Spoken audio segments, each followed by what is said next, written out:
secretary for a while now, and he's never been late. What the hell? Where is he?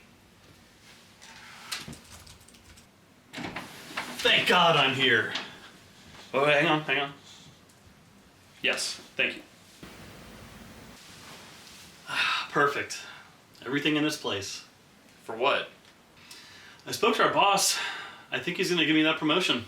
You do? I've indicated I'm receptive to the offer. I've cleared the month of February, and I am, after all, me. Well, what if he doesn't give you the promotion? I really don't think that's a variable. Mike, you don't get anywhere in this world by waiting for what you want to happen. You make it happen. Watch me, Mike. Learn from me. Oh, I ran your podcast idea by some people at our company. Our boss just wants to stick to AM radio broadcasts.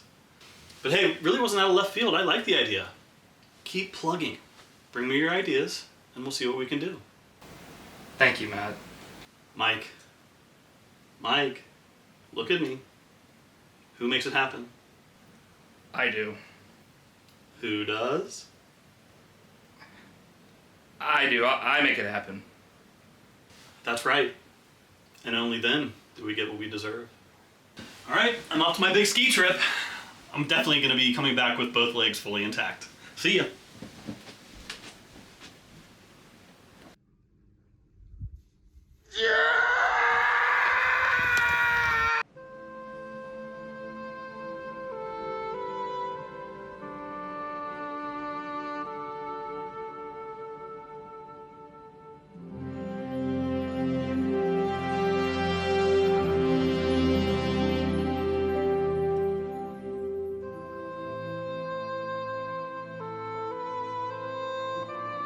Working Girl Week.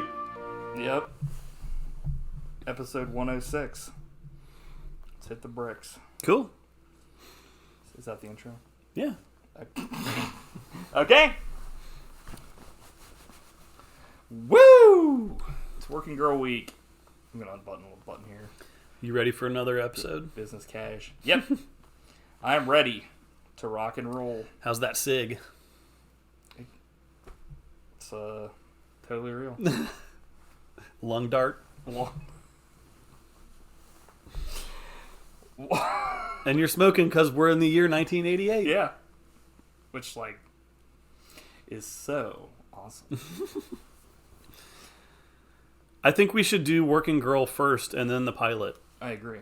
Good. Completely, because, well, once we talk about it, you'll find out why. All right.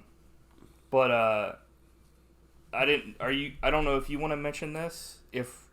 I guess I'll mention it, and then you can expound on it if you want to, where you got the idea to do this.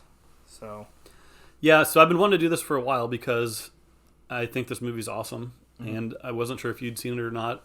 And it's also one of my dad's top 10. Yes. Which is actually saved on file from a file that's timestamped 1998, right, where he made his top 10 movies.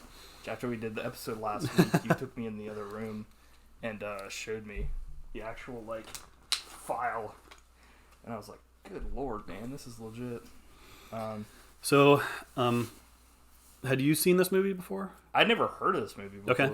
So, very interested to see what you thought. Yeah, whenever I've never seen a movie, I'm always interested.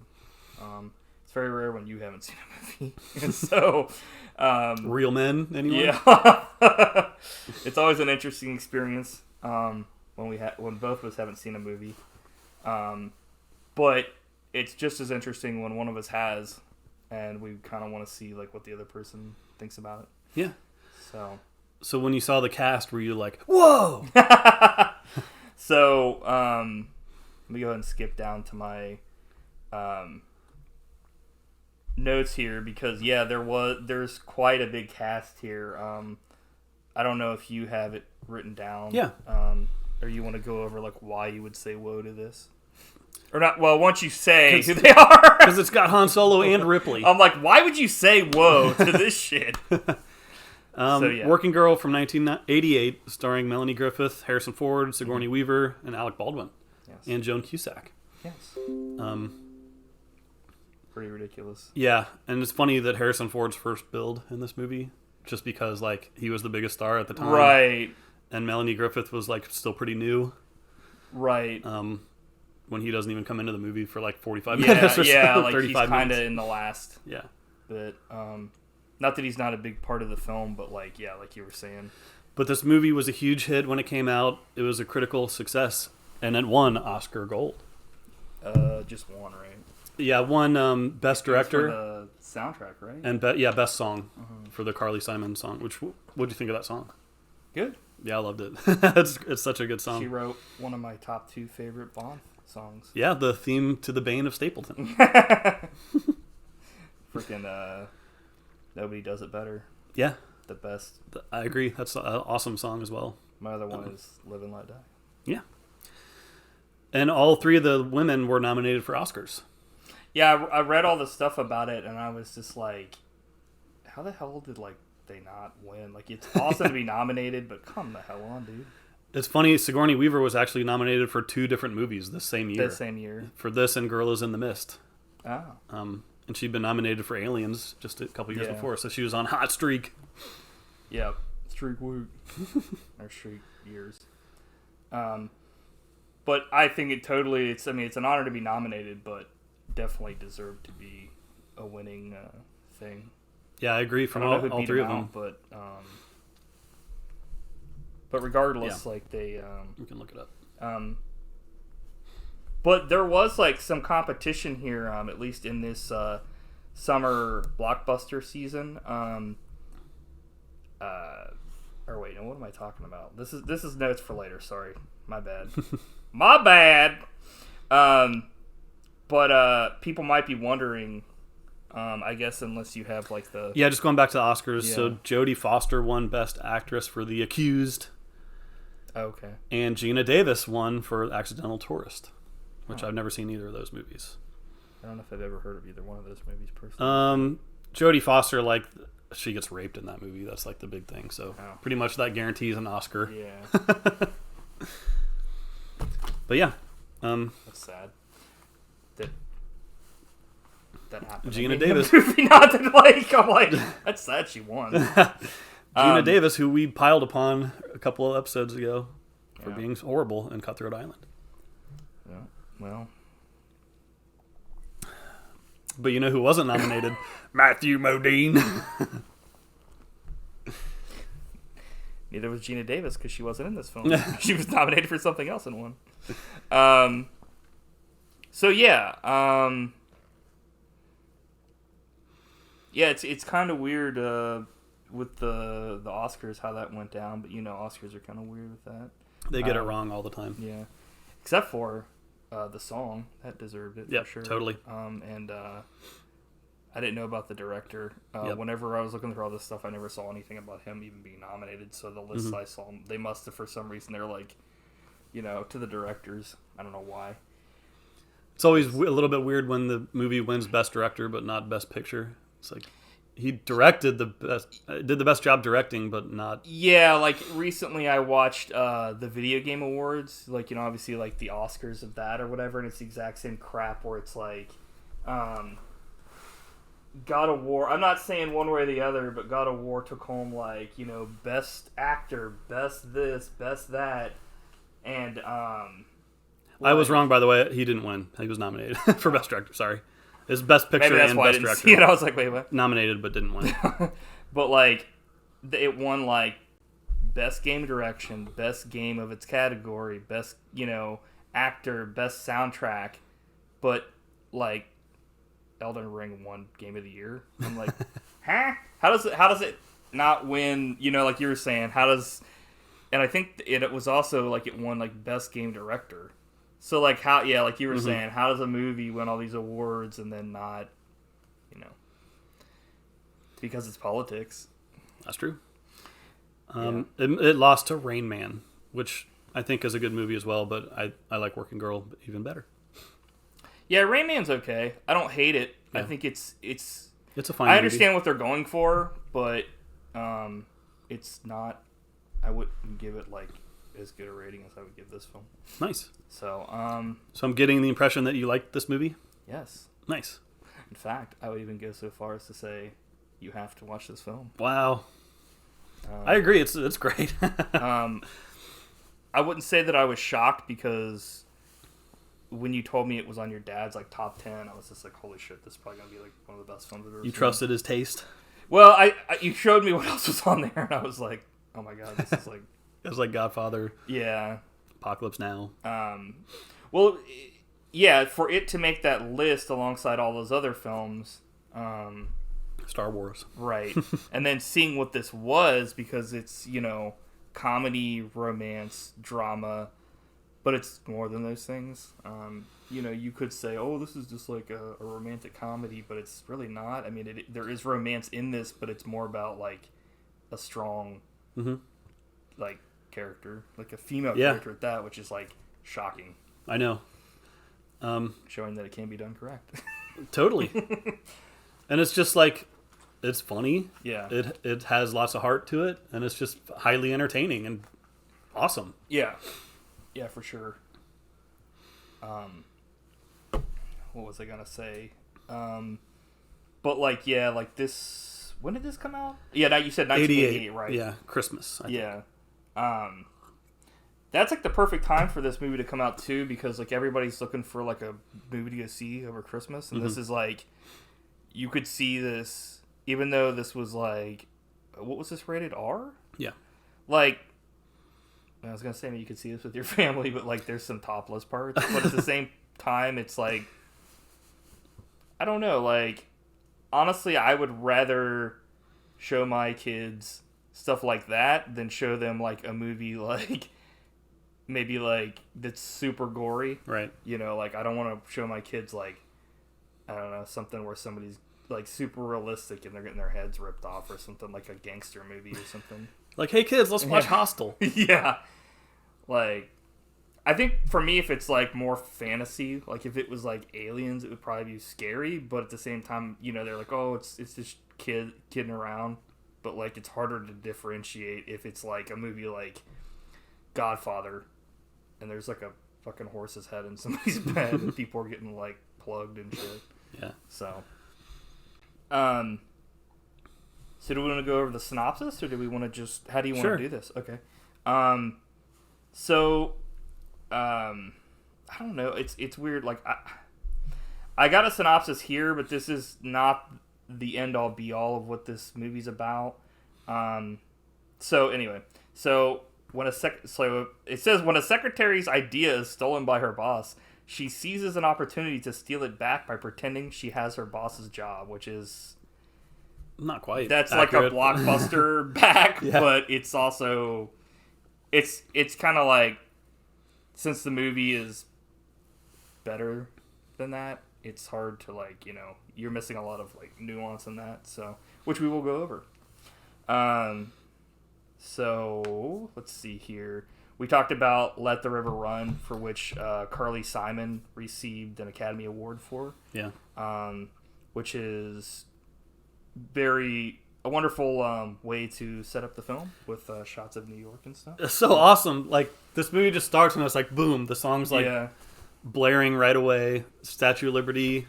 And like that shot is so cool. Yeah. Because it's a helicopter and it like Yeah. zooms behind the Staten Island Ferry and it's showing it going towards Manhattan. Yeah. And you see like the Twin Towers and you're like, Yeah. oh man. Yeah, it was like also the first shot I think was like the Statue of Liberty, right? And then it kind of like pans over. Yeah, it's all in the same shot. It was very cool. So You could almost say it's movie magic. it was. So we already talked about the Academy Awards here. One thing that I was kind of like surprised and kind of like a little upset about was that like this movie doesn't have, like, from what I've seen, like a true like Criterion Special Edition kind of deal. Oh, totally. It's worthy of that Like kind of... when I looked up Working Girl, it came up with like there's like a Criterion collection for a movie called Working Girls, which I think is like a movie or a documentary about I think it's a documentary. like sex workers and stuff. I'm assuming, which is cool. I mean, I'm all for everything getting special editions, but I was like, why doesn't this movie have one? It's kind of like when I looked up stuff for Hoosiers, and there's kind of a special edition, but the features are pretty lacking. It's like, I don't know. Yeah, I just have a bare bones Blu-ray. Right. It's yeah. So I guess we'll kind of get into some of the stuff here. Well, I have a question. Oh yeah. Do you think the big hair look will ever come back? Dude, that's my second note, big hair. Yeah, this is definitely like something that in the 80s was such a big deal, and they even kind of like brought it over to like Jersey Shore and like shows like The Nanny and other stuff like that, of that certain, like, it kind of just progressed through time to that. But yeah, like the big hair, I always thought it was really cool. Like, I agree. I think they look like lionesses almost. But like, I understand why that look would never come back. It would be a pain in the ass. Oh yeah, as well. And I think it's very damaging for your hair to do that. Yeah, I can only imagine. But I think looking at it through the eyes of 2022, it's like, it's shocking that people actually did that. Right. But they did. It captures the moment. Yeah. I do think it's a cool look, and yeah. How about the look of a like 8-foot tall giant walking down the street with a raccoon skin cap on next to Joan Cusack? Do you think that look will ever come back? Did you see that? Oh, how did I miss that? Yeah, there's some random dude, that's the best thing in the whole movie. Walking down the street next to her, and I don't know if it was like he was an extra or if it was a random dude that they were filming, and because she like looks I want to see a movie about that guy. Yeah, it was awesome. Dude. So this is definitely a good New York City movie. Yes, like it. For sure. You've been there. Yeah, and felt the energy. Yeah, and it's definitely captures that. I think definitely like New York's a place that, like, if you've never been, you should go at least once in your life. It's always fun to visit. I feel like. Yeah, I mean, it's the greatest city in the world. I agree. It's like, it always feels like there's something going on, which was like fun. Yeah, I think it literally gives you energy to be there.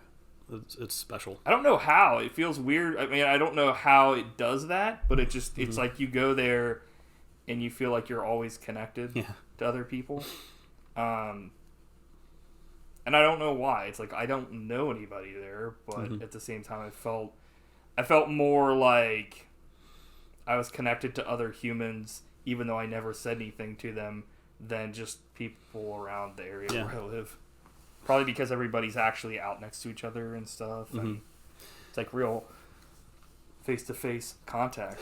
At any time, you could see the Scapelli brothers driving down the street. Yeah, or the Ghostbusters, or the Turtles, or the MIB. The Working Girls. Yeah. They're like... So we've got some toilet paper action under the stall in the men's room, which was very cool because it was like one of those deals where it was like, it kind of sets up her character as like, she goes into the men's restroom to like help out her boss and stuff. It's very like she knows enough, or knows him well enough, and then it's just like she's just treated like one of the other like guys, but then like she's not an equal people. Yeah. I think that's like one of the most important things that this movie is like about. Yes. But they don't spell it out, unlike the pilot episode, which we'll talk about later. But like, that TV show says what this movie shows. Right. So. And as we all know, when we fell into that nest of Gundars. Show, don't tell. Yeah. Nice. Yeah, that always reminds me of that, or like when they talk about Indiana Jones being in World War II, and everybody was like, "Man, would have been nice to see that instead of talking about it." Instead of the Adventures of Mutt. He's like, "Woof." Dow. Illegitimate son. So she doesn't get the position she wanted, and then like, it's kind of like further setting up the character of like, she's kind of striking out on her trying to climb up through the corporate ladder, through the male dominated, especially in the 80s. Oh yeah, even more so. It's like she goes home to her like boyfriend, who's like literally like Tunnel Snake, one of those characters from Fallout. Alec Baldwin as like Mick Dugan. He's like a greaser from like, Staten Island. Yeah. And like for her birthday, he gives her like sexy lingerie, which is essentially a gift for himself. It's like, she's like, can you get me something I could wear outside the bedroom? Yeah. And it's like, no comment. It's like, But Did you like Alec Baldwin in this movie? I mean, he played his character really well. Yeah. He's in like a couple scenes, but like his character is felt through those scenes and not in kind of a couple other scenes. But I like that like he's not like she's not so like hung up on it that like she's like they don't do like she has to have like a boyfriend, right. She has to have a lover, you know, because I hate that in movies when it's like they just have to do that. Mm-hmm. It's organic. So we've got Kevin Spacey showing up and he's doing nose candy. He's in this he's hitting the snow slopes. Yeah, because like what happens is she gets like sent to this interview that these two dudes that like send her on, and it ends up being I think one of the dudes that sends her is Oliver Platt, right? Yeah. And he sends her to this thing, and it's just like, oh yeah, this is not a setup this time, I swear. And like she gets there and she finds out, oh, he's actually not looking for like anybody, like an assistant. He's trying to like get her into bed, and like he turns on like the in limousine video cassette player, and a porno starts playing, and like yeah, some stuff's going on that I was like, I've never seen that before. yeah, which I was like, okay, well this is definitely more than R-rated would be today, probably. But you know, she kind of stands up for herself, and it kind of further like shows that even though she wants to get ahead, she's not going to get ahead by doing things that like will compromise the character, which is. So Kevin Spacey played a character who tried to like force himself on someone. Do you care to add comments to that? You brought it up. Usually I'm the one that I'm trying to refrain myself because these are alleged things, and I'm not sure how far this has progressed. I stated a fact. That's all. I'll say is, after all is said and done, even with who he is, he's still not the worst Lex Luthor. And someone out there will say, as in Superman Returns, wrong. Nice. But that's up to you to judge. As they say, opinions are like assholes. Everyone has one. So, David Lutz is a sleazoid pimp with a tiny dick. She writes this out on, like, the thing. Which just does a couple things for me. When I was watching it, because she does it, and then everybody starts laughing, and then the guy can't figure out how to stop it. So it shows that, like, not only is she, like, better than him at what he's doing, he can't figure out how to, like, undo what she did. So it's like, it's another scene that shows just, like, in a way, like, wow, okay, so this character is, she should be way higher, she should probably be the boss of these guys. Like, and it's all just from, like, these tiny scenes that, like, if you're watching it, you're like, okay, Yeah, it's almost like a movie with great writing and smart characters and dialogue can be good. Imagine that. So 4 strikes, you're out.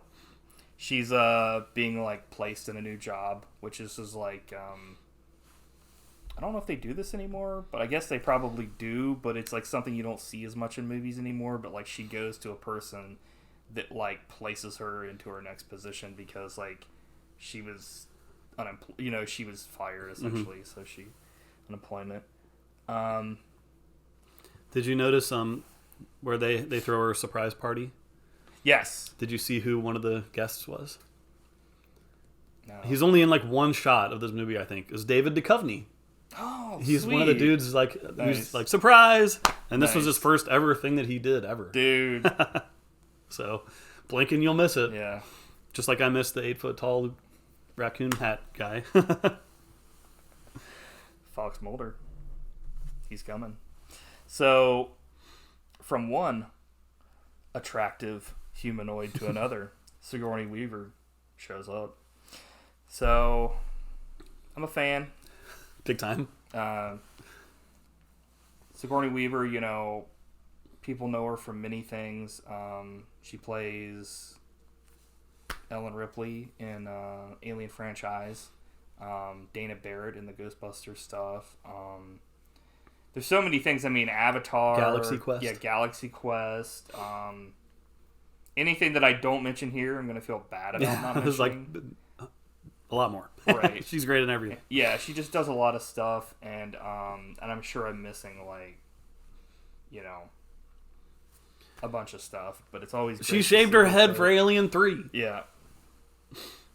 And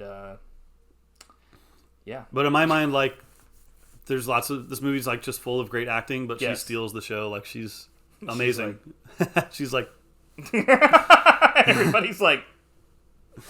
It's like perfect casting because she's really Yeah. good at, like, being someone who's impressive, Right. but also, like, very arrogant, and, like, she's basically the villain of the movie. Right. And she's hilarious and awesome. Yeah, she comes off as, like, at first, like, a great departure from, like, the previous bosses that she's had of, like, men that are treating her like shit and, like, stepping all over. And then you find out she's doing the same thing, but just, like, in a different way. Yeah. It's being done in, like... Passive-aggressive. Yeah, it's kind of like the governor from the Walking Dead show, where it's like, you look at him and you're like, oh, he's a nice guy. And then you find out, oh, this guy's, like, killing people. He kills people. And he kills people. So... When she says, after all, I am me. Yeah. That's, like, one of the best laughs in the movie. So good. Did you say Ghostbusters? Yes. Okay. Yeah. Just now. I was like, Ghostbusters.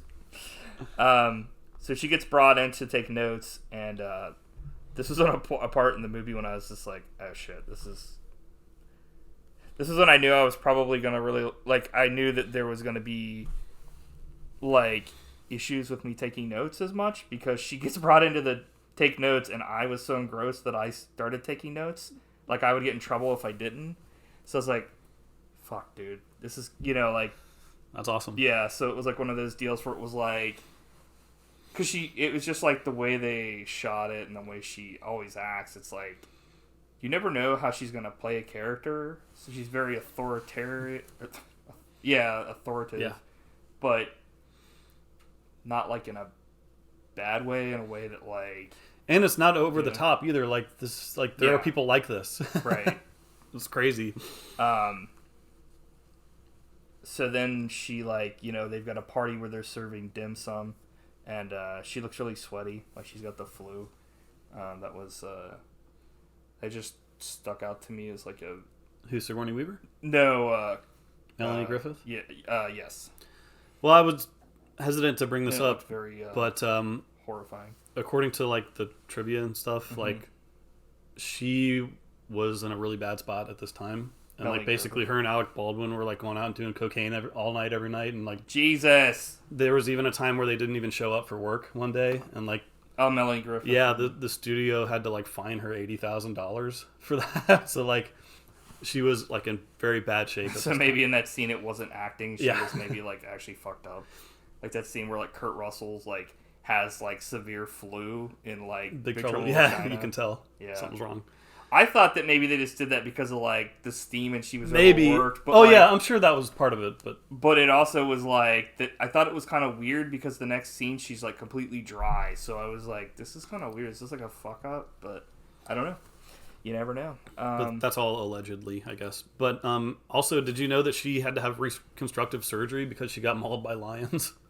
No. Who? Melanie Griffith? Yeah. No. When? Like, when she was a kid or teenager, her mom is Tippi Hedren, another actress. Okay. I've heard of her, but I don't really... Was And- she in The Birds? Yeah. Okay. That was her big claim to fame. But she was married to this dude who, like, was all about animals, and they lived in a preserve in California where they had, like, 20 lions just, like, loose roaming around. Dude, is that what that movie's based on? Roar or whatever? Yeah, she was in that as a kid. Holy shit! I never thought Which, about that. That movie is insane. Because there's real lions like running around and like tackling people and they're rolling around. And it's like they're just kidding her, and it's like, dude, these are fucking untrained real lions. It's like, and that movie, like, when it was re-released, Yeah. they're like, more people were injured making this movie than any other movie. Yeah. Like, it's I like, think that like that movie's probably like available, like I would assume on like Severin or like Vinegar Syndrome or something. I would assume because that's Yeah. one of those movies. It's like, what the fuck? Like, it's It's like that movie with like William Shatner where he kills like 1,000 tarantulas, and it's like, what the fuck were they thinking with this? So, Yeah. a little bit different maybe, but still, nobody wants to see harm. But yeah, Roar, highly recommended. Yeah. I was actually thinking about picking that one day. Well, you should. Yeah. We'll watch it. So, this is another thing to kind of like Sigourney Weaver's character is different in a way with when she finds out she doesn't like she doesn't say like, hey, this hotel appointment is for my boss and this is her name or whatever it was. She doesn't yell at her for not getting the room, and it's never really brought up again. But it's like it's something where you're waiting for the other shoe to drop and it never does. You know what I mean? But it's almost like one of those things where you're kind of faked out because her character is like, you're just expecting something to happen, like, but it doesn't with that specific thing. Mm-hmm. So, the anticipation. So I guess we should talk about after the whole scene that we with the whole like what was it where she's like giving her the speech, and before she's like, I'm gonna go skiing or whatever, and we're gonna like meet up with this dude and stuff. Mm-hmm. When she goes off a ramp and like instantly breaks her leg, it's like the first thing she does when she goes skiing. There's this ADR, and this very well could have been Sigourney Weaver, but it sounds like some old like banshee or something. She's like, yo, and I'm like cracking up.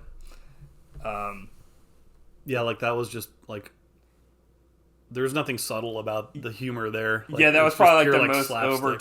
over the top thing that ever happened in this movie, because I was like, holy shit! Did this it's just like, turn into Looney it's just- Tunes? Yeah, it was like Naked Gun. It's like, well, I'll see you later, and then like she literally just pushes off and then goes straight off a ramp, and then you hear like, yahoo! It's like, so then we've got her calling from her bed, and like a hunky nurse tries to like grab her, and she like slaps him away, which I thought was funny.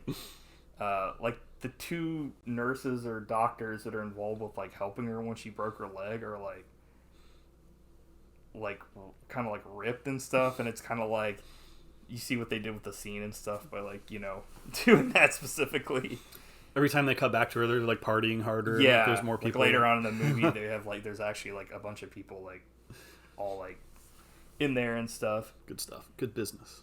So every once in a while they play like the theme in different ways which is, I'm a huge fan of this in movies where they do this. They do this in like some of the Bond films, which is funny because, like I said, Carly Simon did this one, and when they play the theme of the movie, but in different ways too. So they did that in this, and I was a huge fan of that. Yeah, I love that. I would wish there was even more of it, because they kind of stopped doing it in the second half of the movie. I was like, man, where's that? Which I kind of forgot about because it was so subtle, and when they awesome. did it, then when they didn't do it, I forgot about it. But then, like when you brought that up, I was like, yeah, you're right. They kind of like gave up on it. They gave up on it. So let's see, what does this note even mean? Doing her things for her. Okay, she was doing like her stuff. Like essentially, she has to take over for her boss, and she's like,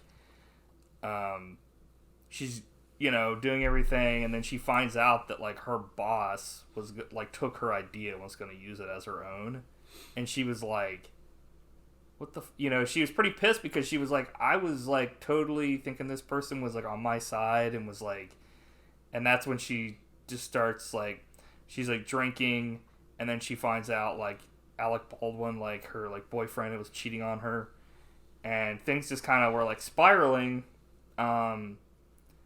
And I have a note here about the really cool helicopter shot into New York at night. Yeah, it was so awesome. Yeah. Like the way it was edited, like in rhythm with the music. Yeah. It's like, man, good stuff. And then I think that's when she's starting to think that like, okay, I'm going to kind of like take this back for myself. Yeah, it's like the impetus of the whole movie basically is she's going to, use her ambition and like, her position, acumen and that she's savviness been to given. win. Right. So she's going through her closet, like her boss's closet, and she's like, there's an expensive dress, and she almost passes out because it's like, Joan Cusack's there, and they look at like the tag that's still on it, and it's just like thousands of dollars or something, and it's like, Jesus. So then we have the entrance of The Whipmaster himself. Yeah. But does he name it? The man of many names. Han Solo, Indiana Jones, Drummer. yeah, drummer. Everyone's favorite character, I'm drummer. trying to think who else. What else can we think of here? Rick Decker from Blade Runner. Yeah, Rick Decker, the president Yeah. from Air Force One, right?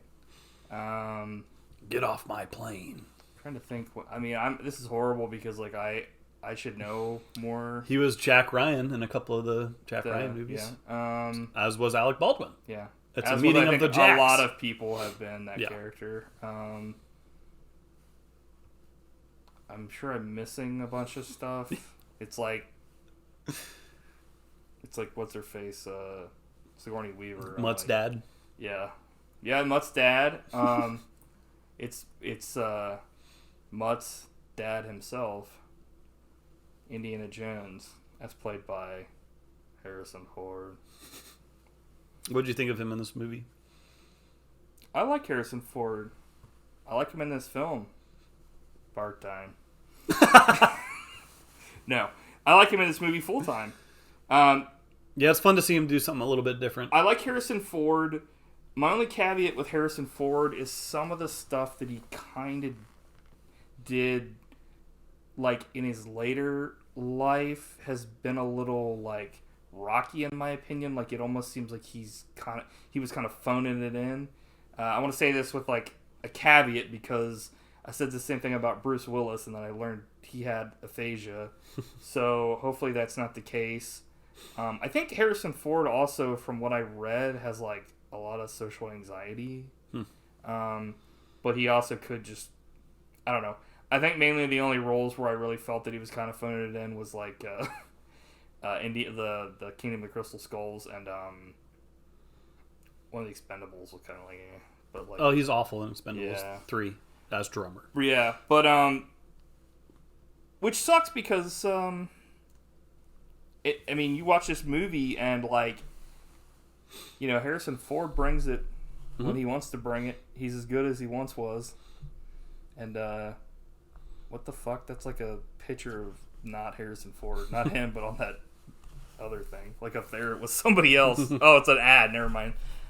I was like, but yeah. What do you think about him? You asked me. At one point, like, he was my favorite actor. In this movie. Sorry. He's great in this. Okay. And it's cool to see him basically be, like, charming and funny. But he's not, like, a superhero. Like, Right. he's not indie in this movie. Right. He's just a cool dude who, like, falls in love with Melanie Griffith. And he does not get his leg crushed by the door of the Millennium Falcon. Yeah. That would have been weird if he did. True. Which is weird that it actually happened in real life. And it's like, what? I thought that said Fortnite. I was like, what? He was in fucking Fortnite. He's like, Doing the, what's that dance? he's like, he does the gritty. He's like, right up there. What else is anything else? Oh, he's the narrator in The Lost American. I think we forgot The Fugitive. That was a pretty big one. Oh yeah, that's the one with him and Tommy Lee Jones, Yeah. right? And he was nominated for one Oscar for The Mosquito Coast, which is another, like, forgotten movie, but it's pretty good. So forgotten, I'd never heard of it. He's excellent in that, but he's great. Excellent. Everyone loves Harrison. Yeah, I don't want to And I come think- off like I dislike Harrison Ford. Yeah, this is one of his best movies, I would say. Yeah, I think the only thing I was trying to convey there was that, like, it's just disappointing when someone that you think can do really well does stuff that's kind of not up to what you think they can do. But he also is, like, really funny in this movie too. Like, Yeah. Did you notice when they like break into that wedding, he drinks the whole, like, Yeah, huge that drink? actually have a thing about that. That's where, so yeah, funny. You got to it before I did, essentially. This movie's just full of, like, little touches that add up to Yeah. a greater sum of its parts. That's a movie. That's good. Also, during that, the wedding was like tropical themed. Yeah, I And put down that like the dude at the dude that runs the beach water park must have like. You beat me put to together. it. Did you really? I was gonna be like, "Come Yeah. to the beach, right across from the island." Yeah. Which is a weird commercial because it's essentially fucking advertising from. Yeah, it's like, don't mention your biggest competitor. Yeah, it's like. So way before any of that, when they first meet, she says, "I'm buying."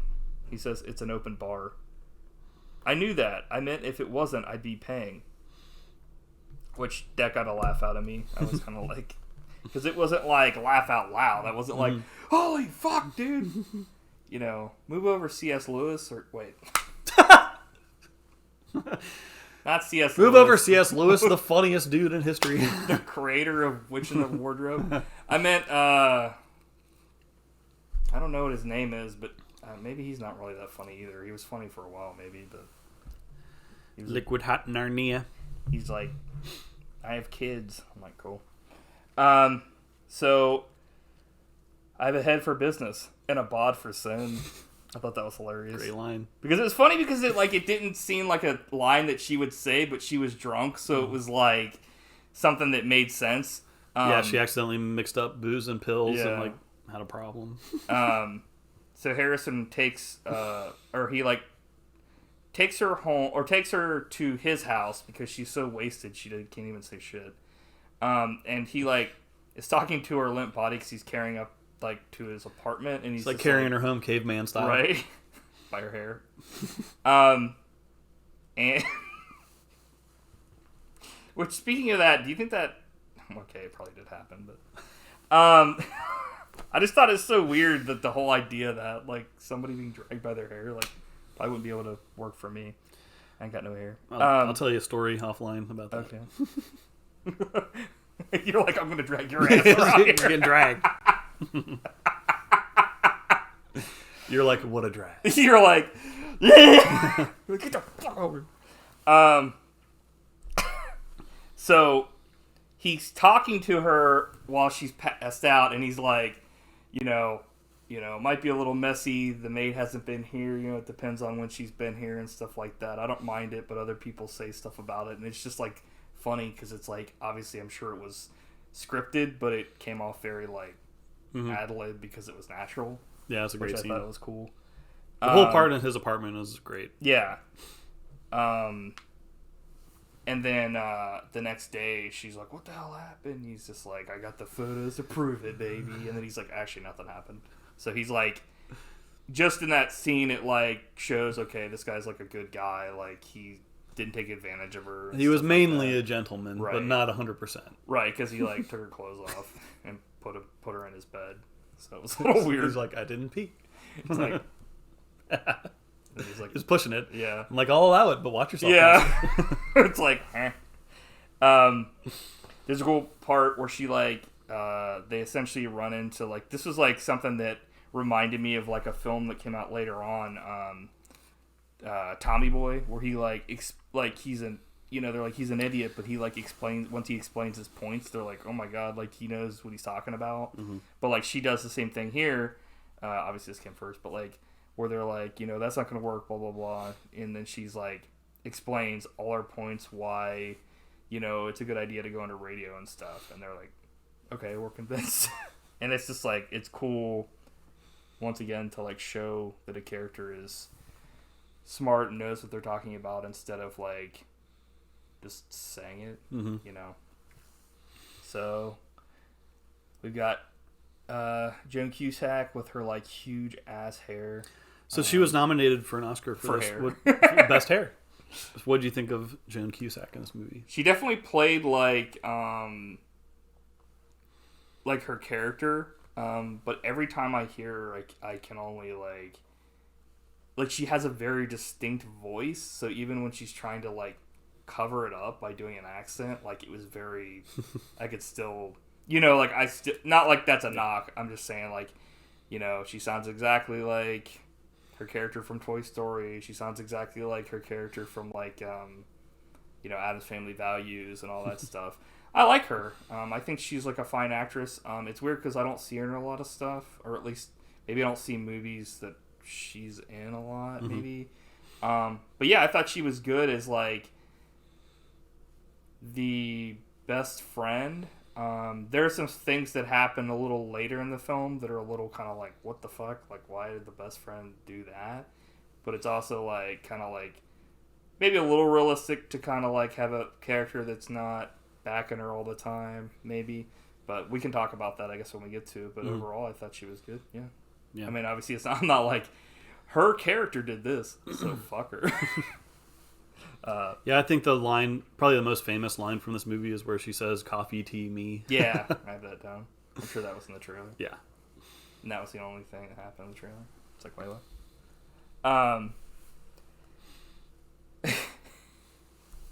So, speaking of which, there's like, they go to the Joan Cusack's like party for her and her husband that are gonna get married. Like they're, I don't know what you would call it, like I don't know. Everybody's just there, and they're like, shouldn't you? He's like, why don't you like? Because what's his face is there? Her like essentially ex-boyfriend, and he's just like trying to like get back with her a bit because he's like broken up about it, and like Joan Cusack's like, come on, you gotta do something. He's like, fucked, and then they kind of egg him on, and it's just like they're like, come on, what are you guys gonna get married? And like, of course, nobody said anything about like what happened, I'm sure. So it's like, he's like, just ask her to marry you here now. And like Bruno Stelli's like, okay. All I could think of was, don't do it. Yeah. Don't do it. That's a great scene though. Yeah, but like so after that, like they leave, and because she's like, I don't know, and he's like, what kind of answer is that? She's like, want another answer? Ask another girl. And everybody was like, whoa. And they leave, and like they kind of get into it a bit, and he's just like pissed off, and he's like, I can't wait for you to like give me an answer. And it's like, at this point I was like, Alec cheated on her and expecting her to like say yes to marriage. But I love how her character is like written to be like strong and not crawl back to him. She's essentially like, fuck off. Like, what are you talking about? But like, it's funny that he's like, I can't believe you did this to me. Yeah. Even when like, I didn't talk about this, but like when they go to like, when she catches him cheating, he's like, this isn't what we think it is. Okay, it is. But I can explain. Well, I can't explain, but I'm sorry. And then like she's running away, and it's like, he's like, you can hit me. Yeah, he's like, come back and hit me. Come back and hit me, please. Because he knows that he fucked up, and he just wants her to hit him so he can have some sort of like, will you hit me and I feel better about myself? But it's like, you fucked up. We talked about the party that was sponsored by the beach water park. Yeah, Harrison grabs 2 fruity drinks and sucks one down after another. So she like secures a meeting with the one dude, like the main Trask, I think, and like it's pretty amazing. She like starts dancing with him at her. It's his daughter's wedding, and he's like dancing with her. He kind of like finagles in there, and she's like, oh, I didn't write any of this down, but essentially she's like,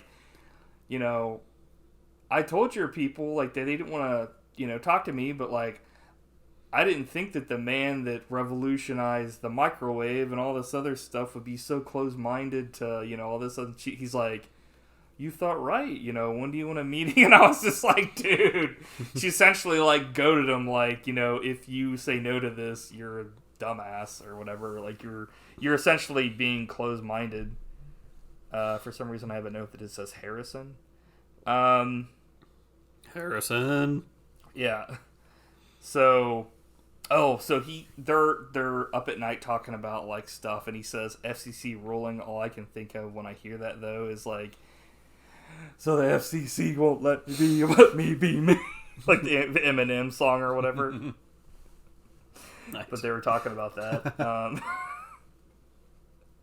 So they have a successful meeting the next day, and like they make it almost all the way down the stairs, and then they just like embrace and start like making out because it's been like a long time coming and stuff. They've been kind of like falling for each other, and then this is when like things start kind of falling into place, and you find out that like he's actually her like boss, Catherine, like Sigourney Weaver's like boyfriend, essentially, who like to him it's over. He hasn't broken the news to her yet, but Sigourney Weaver thinks that like they're gonna get married.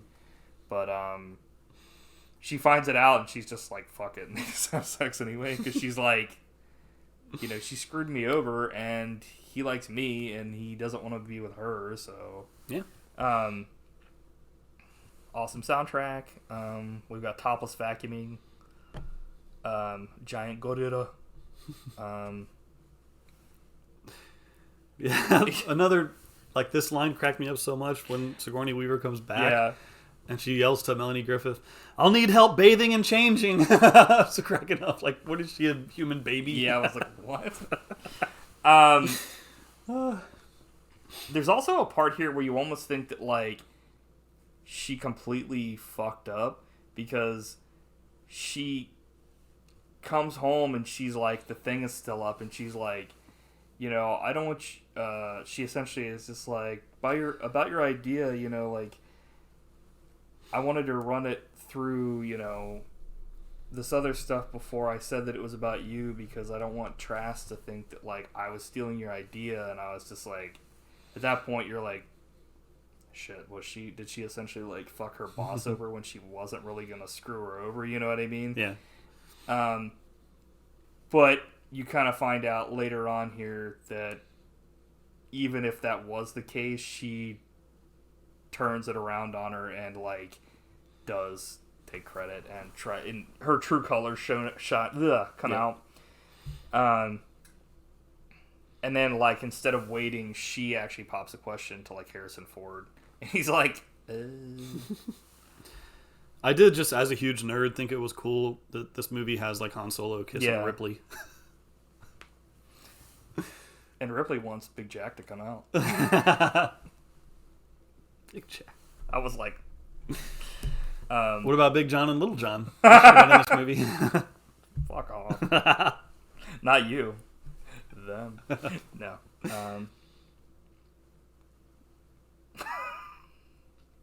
Once again, Big John and Little John talk has disrailed the podcast. I can't think of anything else. See our previous episode on Halloween Kills. Yes. So, Tess forgot her notebook, and this was when I was like, oh man, I kind of want to turn this movie off now, because it's going to be so hard to watch. Obviously, I mean, I wasn't like, nope. Like, so I did. Yeah. What happened?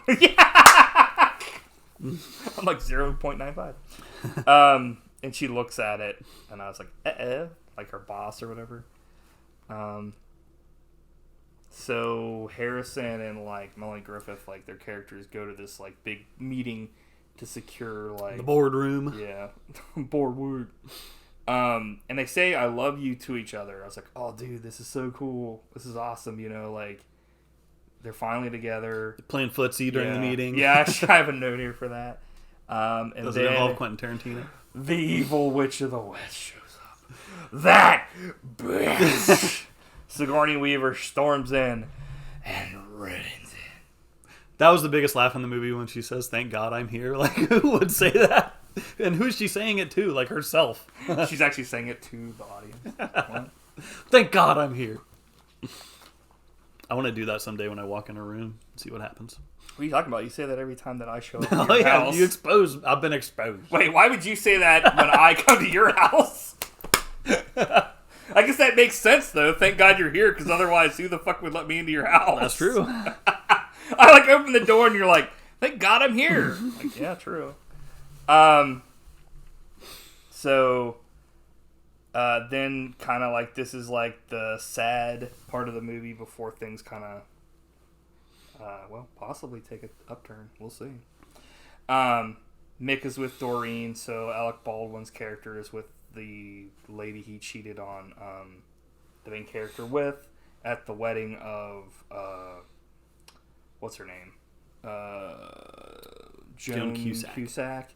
And they drive off, and it's like, oh, you look good, you know, my business is like picking up and stuff like that, and like Doreen's like doing, you know, she's my secretary and like helping me out, and they seem to be having an actual like really good life together and stuff, and it's just kind of like sad because it's like, you know, she's kind of at a low point now, and she's like fired, packing up and leaving the office because like at this point she's come in, like you said, Sigourney Weaver, and essentially been like, she stole my shit and tried to say that she did all this stuff. She's got double purse action going on here when she's leaving. She's got 2 purses, which I was like, holy shit, dude, like, no joke. So then here at the, you know, like Trask comes in with like Harrison Ford and Sigourney Weaver and everybody, and they're about to finalize this deal at her ex-boss's office. And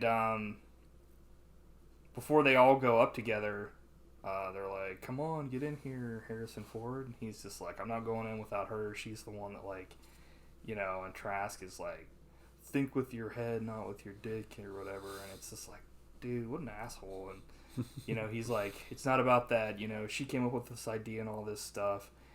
And then there's like something about like the shock jock that was thinking about leaving their network, and he's like their like big pool for their like for the station they want to buy. And when he says that, Trask gets off the elevator and they all like go up without him essentially, except for Harrison Ford and Melanie Griffith. And they all get in this elevator, and she kind of does her pitch where she like talks about like how she came up with the idea and all this other stuff to kind of prove that she knows what she's talking about. And I have like a logistical question here. They get up to the floor they were all going to get off together before the elevator that went up first. Did you notice that? No. Yeah, like Harrison Ford, Trask, and Melanie Griffith go up second, and they get up there first. It was the slow elevator. That's what I was thinking. Maybe or the turbo lift. Yeah, I was like, wait, it would mean that the other one would be the slow elevator. So essentially, like, Trask confronts Sigourney. He was like, how'd you come up with the idea? You know, she's like, I can't really remember. It's like, well, like, approximately, like, you know, what do you think, you know, just the general idea. She's like, oh, I have to, like, look at my notes. And he's like, you know, look, well, you know, and she's like, well, help me out, Harrison Ford. And that's when he's like, you know, you're fucking out of here. She gets her comeuppance. Yeah. And it's very satisfying to see. Yeah, and she's like, Trask essentially hires Melanie Griffith, and it's like, I want you to work for me as long, you know, as you're fine working at entry level. And she's like, yeah, totally. She shows up for like work, and you know, somebody's like in an office, and there's like a desk there, and she starts sitting down at the desk outside, and she's like putting her stuff down, and she's like, sorry, I was using the phone. And she's like, oh, it's okay, you know. She's like, coffee? And she's like, yeah, what do you want me to get you? And she's like, no, I'll get you coffee. And she's like, oh, okay, well, that's nice. And then she's like, you know. I meant to mention that in the first boardroom scene, because she does the same thing. They're like, do you want coffee? And she actually gets up to go get it. Yeah, she gets up for a second, and then and then she does like right around and sits down. And then a great touch. She's essentially like, you know, okay, well, okay, well, that's nice of you, because she's like gonna go get it for like her boss. And then she comes back with the coffee, and she's like, what are you doing? She's like, oh, I'm just setting up my stuff. And she's like, your fucking office is in there. I sit out here. I'm your secretary. And she's like, oh. She has her own office and everything. And she's like, you know, here's your schedule. You know, you have a meeting with Trask at noon, and your lunch is with this person and stuff. And then it has this like thing where she like looks out the window, and it like zooms out, and it shows like it's all the final shot of the movie. Yeah, actually, that was awesome. Yeah. Gene Siskel called that out. He called it as like, he's like, get that out of here. because like both Siskel and Ebert Yeah. loved this movie. They raved about it, and he's like, the final shot is awesome. Doesn't hold a candle to a swinging door. The kids were playing with the door. It's like, dude, come on. But yeah, it's essentially a bunch of people in an office building, and she's just one of the other people, like an equal. Like there are men, there are women in that office. You building. see like dozens and dozens Yeah. of people. It's, Dozens upon dozens. And it's just zooming out, and it's just like showing, okay, well, she's finally gotten to the point where it's starting to be like, you know, she's like, I'm the man now, dog. And it's it's good stuff. she becomes a corporate executive, which Yeah. everyone should aspire to. She's a corporate pay pig. She's a corporate stooge. My last note is we haven't really talked too much about it, but like despite what was happening off the set, like Melanie Griffith in this movie is amazing. This is like her crowning achievement, I think. It's like Oh a yeah, great performance. yeah, for sure. I don't really know It's so good. what else has she been in. I mean, I know I've heard of her before. She's been in a bunch of stuff. She was in Body Double, Brian De Palma movie. Very memorable in that. But I think this is her best thing that I've seen her in. Besides Roar, where she's getting like pawed by a bunch of lions. Where it's not really acting. Right? Yeah, that was pretty much a documentary. Yeah. It's kind of weird. We didn't really talk about what else she been in, but I guess I don't. She's in a really cool movie called Cherry 2000, which is like a Mad Max type movie starring her. I think I probably just haven't seen any movies she's been in. So. Yeah. So, this is the part where we give a rating to this film, possibly, right? Before we move on to the weird watches, which is we usually do the other way around, but, it's different. Yeah. So, do you want to go first? Yeah, I mean, it's a 9.95 for me. This is a great movie. If you like movies, you have to see this, and I can almost guarantee you'll love it. But what if you don't like movies? Then you're not human. You're a beast. I don't think that's true. I actually hate movies. Yeah. I feel like I'm in hell every week. Why did I decide to do this? I'm just kidding. Yeah, I mean, like, I don't think you have to, like, be a movie lover to, like, really like this movie. Yeah, I agree. Because you like movies way more than I do. And I'm not trying to say I don't like movies. I like movies, but I definitely... I think me and you are switched. I spend probably like 80% of my time playing games, and you probably spend 80% of your time watching movies. So we're flipped with that. But when I see a movie I like, I love it. And I say this movie is a fucking perfect film. This is a 9.95 on the I agree. Richter scale. That's perfect. As Spunkadelic said, they give it a 9.95, and Nothing's perfect down here on Earth except for this working for fucking us. movie. Everybody in this movie did their fucking One by one, they did their personal best. So, feeling good. Okay, so overall, here are my thoughts on just kind of like to wrap this up for this part, and then we'll go to the next or the beginning of this. Is a feel-good underdog movie. This reminds me honestly a lot of like a movie like Karate Kid or Rocky, but it's a romantic movie, and obviously those movies have romance in them, and this movie's not like so much that it's like I wouldn't call this movie a straight-up romance. I mean, there is romance in it, and you do get that I love you, but you get that in Rocky as well. I mean, that movie's also a romance, I guess, too. I mean, it's a romance about, sports. It's a romance about like an actual romance between a man and a woman.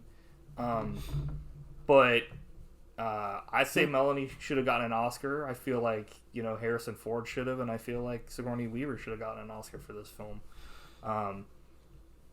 They can't, I guess, give out more than one Oscar per category, but whatever. They did great, and I just wish there were more films like this in the world. There are. We just got to find them. That's true. That's what this is about. So, Cutthroat Island 2. Dog's Revenge. We're just going to have to, unearth your dad's, top 100 movies and watch all those. So, yeah. I guess, are you ready to move on to... Yeah, so there's a Working Girl pilot. Yes. Or there's a Working Girl series, Yes. which we watched the pilot for. Yeah. From a couple years later, I think 1990. Yeah. Which I hadn't seen. But I'm glad we watched it. Yeah. In fact, Tabby's girlfriend, Christy, is a fan of Working Girl, and she didn't know that this existed. So when I posted about it, they were like freaking out because they were like, "What the hell?" And I was just like, There's a pilot, and Yeah. it stars Sandra Bullock. Yeah. Holy cow! It's amazing. So this was on NBC from April 16th to July 30th of 1990. So Like a half season. we're about to go into why. So this is loosely based on the 1980 film. Loosely is apropos. Starring Sandra Bullock as Tess McGill in the role that was this is actually, I guess, was originally meant for Nancy McKeon. So essentially, the rundown of this is, it says Tess McGill is a spunky independent secretary who has suddenly become a junior executive after she charms company owner AJ Trask.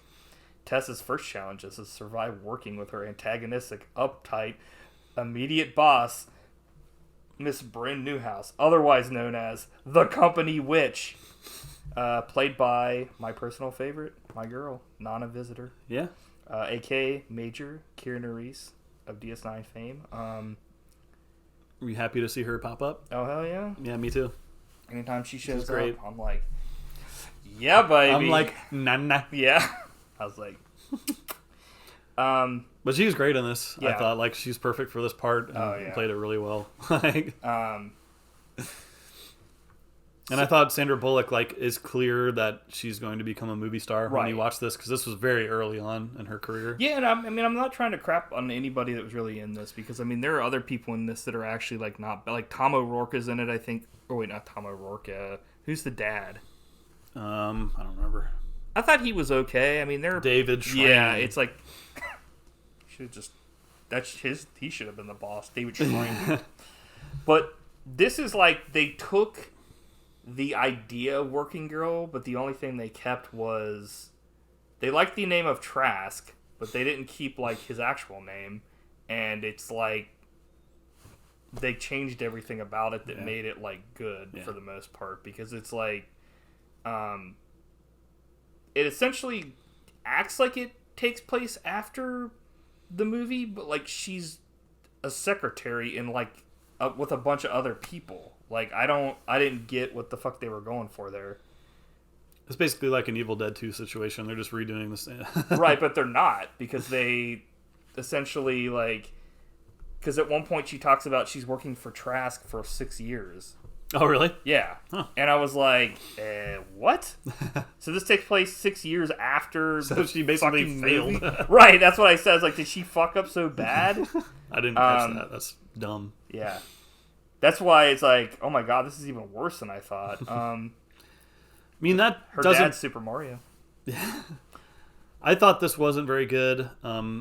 Not for that reason. I'm just glad that because I watched this second. Yeah. Because the movie was like, holy shit, this is awesome. Like this, I mean, obviously you don't need a follow up, but you know, they're like, hey, let's do this show. So I'm like, okay, well, what can you do with this? You know, maybe you can show like the progression of her, like, and the you know, episodes will be maybe like serious and maybe a little bit of comedy like the movie, but like with some sort of like, you know, corporate ladder and like other stuff, you know, even more pressure because she's in a actual environment where she's like the boss of people and stuff.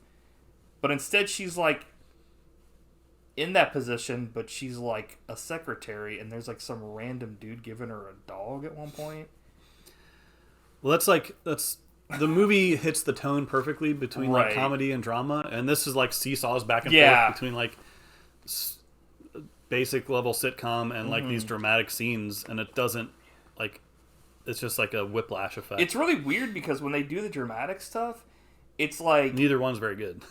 well, I mean, I think that it's actually really good, the dramatic stuff, some of it, depending on who's in the scene. Well, So if it's like Sandra Bullock, it's like like the scene with her and like Kira, I was like, holy shit, dude, this is fucking awesome. Yep.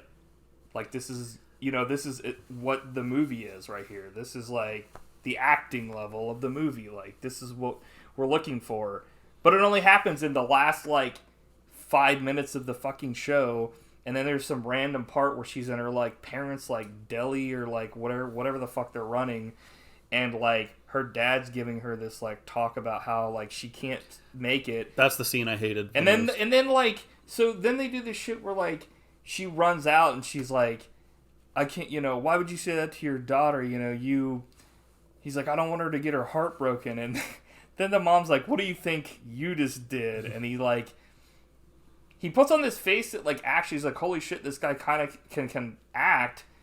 But it's like they've just done like the fucking like Family Matters like face where it's just like, well, I don't know, and I'm like, what the fuck is this? It's all over the place. Like It spelled out, like they said the theme of the movie, like, you're in a different class than these people, you don't belong. And it's like, dude, the movie, like, we learned that as opposed to having this dude tell us what it's about. Or at the very beginning of the show where like for some reason she's just a secretary that's like in a line with other people, and it's like they didn't even like get that right, because like in the thing they have actual like cubicles, whereas this it's just desks that are like fucking facing one direction, and I'm like, it doesn't even feel like good, it's like the whole feeling of it was just off.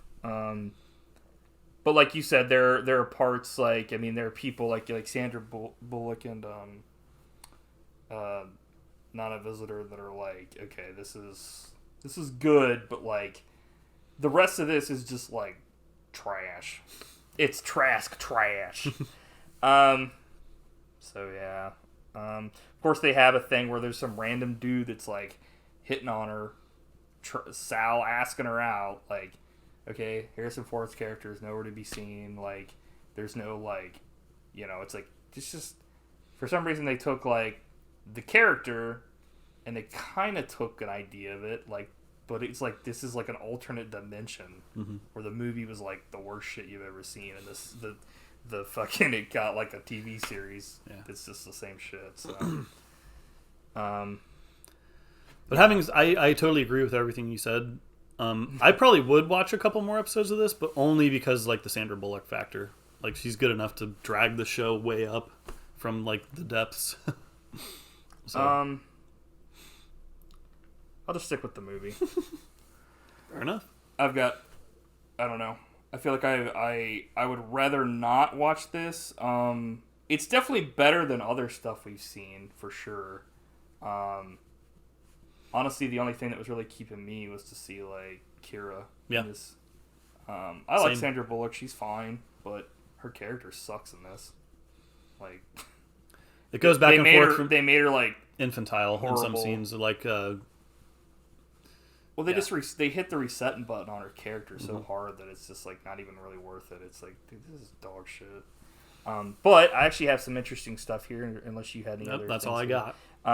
So at the end of the version I watched, on the first, they have this thing that comes up in the credits. It says, some dude starts talking about, like, the news that's coming up. Oh, yeah, I heard that too. So the one on YouTube. He says some stuff about blah, blah, blah, whatever. At the end he says, and a preview of Hollywood's blockbuster lineup for this summer. And I kind of wanted to go over the top 12 here. Nice. For, this was coming up for summer blockbuster of... What is this? 1990. So this is the I got this ranking for, like, I guess, like, that were like for the money wise and stuff. So we've got number 1. This is 1 to 12. We've got Ghost, Total Recall, dude, Die Hard 2, Dick Tracy. Yeah. See our previous episode. Back to the Future Part 3, Days of Thunder, Pretty Woman. Another 48 Hours, Bird on a Wire, Presumed Innocent. Like a bird on a wire. Arachnophobia. Presumed Innocent also with Harrison Ford. Fuck that movie. Arachnophobia is good. Yeah, fuck that. And RoboCop 2. Nice. Quite a lineup. Yeah. What's your favorite of that? Well, sadly, let's see. My favorite is not on here because I have a couple more that weren't on the top 12. But out of these 12, probably Back to the Future Part 3. Really? Yeah. I would have to say, Get Your Ass to Mars is Total Recall. Yep. So for 15, we've got Gremlins 2, the new batch. 17, Teenage Mutant Ninja Turtles. Quite a summer. Yeah. 23, The Hunt for Red October. 29, DuckTales the movie, one of my favorites from back in the day. The Legend of the Lost Lamp? Yep. I love that movie. 31, see our previous episode, Darkman. Darkman. Yeah. Matthew Modine was not in that film. And number 47, Ernest Goes to Jail. Dude. Which I'm sure we'll talk about at some point. Because if anything, I'll probably pick it. All movies I'm sure we'll probably talk about at some point, as far as if we already haven't. Well, maybe not all these. We'll probably never... Days of Thunder is one we'll I have probably never flagged. pick Ghost. I've seen that movie, though, but It's good. It's a big romantic kind of deal. So you want to talk about, like, a ghost fucking holding the chick while she's touching pottery? So, yeah. I'll probably pick Days of Thunder at some point just because Yeah. it has, what's his name, Michael Rooker. Yeah, I love him. Daryl's brother. Yeah, we've already talked about TMNT, the previous version of this podcast, so I'm sure I'll pick Ernest Goes to Jail at some point. That's one of the last ones that I have seen that I really liked. There's a bunch of other Ernest movies that we haven't seen. You didn't like Ernest Goes to Africa? I haven't seen that one. I remember the last one I watched before we watched Ernest Dunks or whatever, or Slam Dunk Ernest. Ernest Dunks. Was Better title. One, I think it was either Ernest Goes to School or Ernest in the Army. Yeah. And Ernest in the Army, I was like, holy shit, this is like scraping the barrel. Got pretty rough. But Ernest Goes to Jail was like, I think one of the last ones where like Disney was involved, so they had the money. Oh, why'd I put my notes away? I've still got to announce. Do you have anything else to say about actually? I don't want to. Nope, we covered it. Working Girl, watch the film. Watch the show at your peril. Yeah. If you're gonna watch it, watch Working Girl the movie first, like we did. Please. Yeah. Don't let the show taint your perception of the movie. So, let's talk about what we're going into next week. Mike Week. Yeah. So, some say, next week is Mike Week, and it is, actually. You're already laughing at this. Some say who says next week's Mike Week? You just did. Okay, fair enough. And I guess by some, I mean one.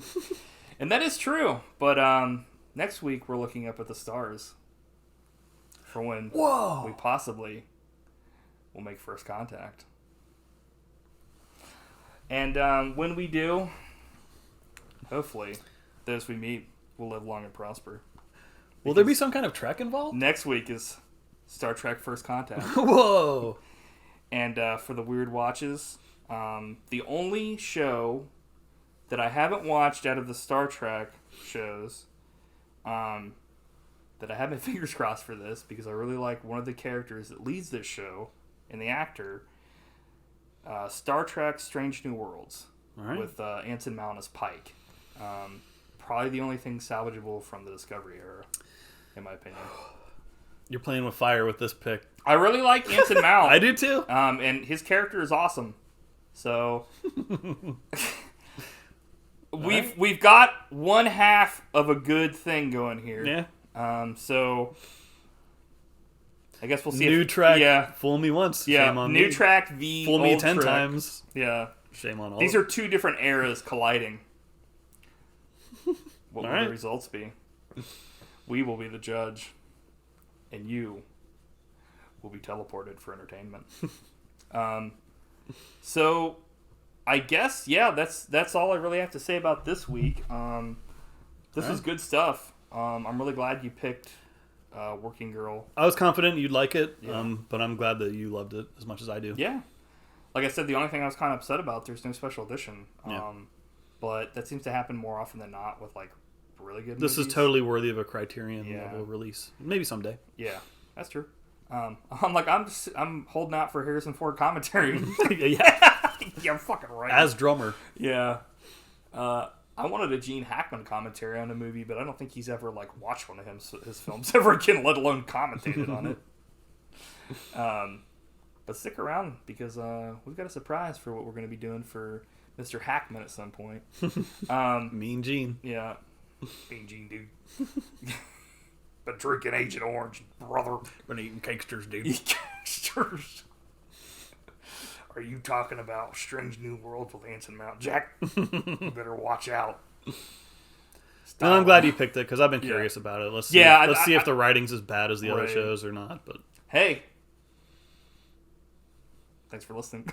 No, I'm not going to say a damn thing. I was about to say it can't be worse than Picard. don't Don't say it. I was about to say Don't that do I it. said the same thing for Discovery. It's just like it's like a turd going down. season 2 of ice Picard hill. can't be worse than 1. Oh. Discovery can't be worse than fucking a murder. Okay, well, it's not worse than a murder. The franchise was murdered. By friendship.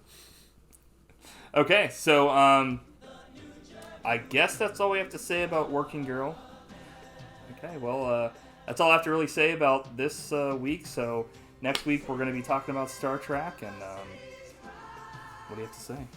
2 to beam out.